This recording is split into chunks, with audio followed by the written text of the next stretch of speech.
बिस्मिल्लाहिर्रहमानिर्रहीम। अस्सलामु अलैकुम।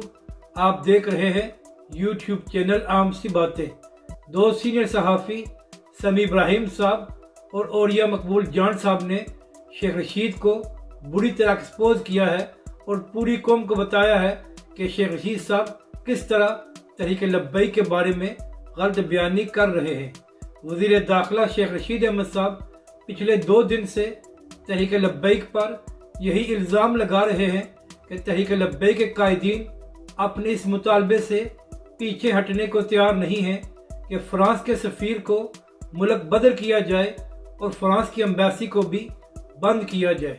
जबकि समी इब्राहिम साहब और औलिया मकबूल जान साहब का कहना है कि हमारी तहरीक लब्बैक के कायदीन से बात हुई है और उनका कहना है कि उन्होंने ये मुतालबा किया ही नहीं, बल्कि हमारे और हुकूमत के दरमियान ये तय पाया था कि फ्रांस के सफ़ीर का मामला कौमी असम्बली में जाएगा और जो भी फैसला कौमी असम्बली करेगी उसको तहरीक लब्बैक कबूल कर लेगी।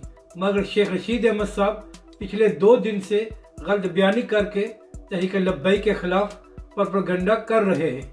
अपनी राय का ज़रूर इजहार करें कि आपको ये वीडियो कैसी लगी और हमारे इस चैनल को भी सब्सक्राइब करें।